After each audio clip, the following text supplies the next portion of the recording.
पुढचे बरेच दिवस हे सगळं पाणी ओसरायला लागतील, ही परिस्थिती पूर्ववत व्हायला लागतील. शासनाकडून आता तातडीनं काय करणं अपेक्षित आहे? बघा, मी काल जालना जिल्ह्यात होतो, अनेक शेतकऱ्यांना भेटलो. माझं असं मत आहे, हे पंचनामे वगैरे तात्काळ थांबवले पाहिजेत आता. आणि पंचनाम्याचं जे काही सोपस्कार आहे ते बाजूला ठेवून आता तातडीनं सरकारने प्रत्येक शेतकऱ्याच्या खात्यावर काही रक्कम जमा करण्याची आवश्यकता आहे. ते कारण असं आहे की सणासुदीचे दिवस आहेत. आता काही दिवसावर दसरा आहे, पुढे दिवाळी आहे. काय करायचं त्यांनी? पंचनामे होतील, निकष येतील, त्यानुसार ते होईल. हे सोपस्कार बाजूला ठेवा. काही रक्कम तात्काळ तुम्ही शेतकऱ्याच्या खात्यावर जमा करण्याची गरज आहे. आज काय होतं की नैसर्गिक आपत्तीच्या काळामध्ये जे शासकीय मदत द्यायची त्याचे निकष आहेत. आपल्याकडे 2023चा GR आहे. तो GR काय सांगतो की हेक्टरी 13,500 रुपये द्यायचे. आता हेक्टरी 13,500 द्यायचे म्हणजे एकरी किती पडले? साधारणपणे 6,000 ते 6,500 रुपये. त्यात काय होणार आहे? 1 एकर सोयाबीन पेरण्यासाठी 30,000 ते 35,000 रुपये खर्च येतो. मग त्याच्यामध्ये बियाणं आलं, औषधं आली, खतं आली, मशागत आली. हे सगळ्या गोष्टी जर बघितल्या म्हणजे काढणीपर्यंतचा खर्च 35,000 आहे.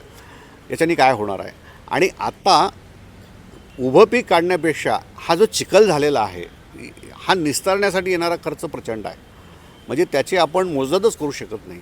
म्हणून सरकारने हे पंचनामे वगैरे बाजूला ठेवावेत, सरसकट मदत द्यावी. मग ते तुम्हाला 50,000 द्यायचे, 25,000 द्यायचे की तुम्ही ठरवावं.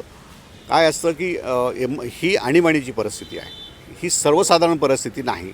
एखाद्या जिल्ह्यात पूर आला तर आपण हे समजू शकतो. अख्खा 8ही जिल्ह्यात मराठवाड्यातली शेती वाहून गेलेली आहे. म्हणून सरकारने हे सगळे निकष बाजूला ठेवावेत, सरसकट मदत करावी. आणि नंतर कालांतराने काय करायचं आहे तर जेव्हा हे सगळं थांबेल तेव्हा पुन्हा त्याचे पंचनामे करता येतील, अजून काही करता येऊ शकतो. आपण नुसतं शेती आणि शेतकरी इतकंच बघतो आहे.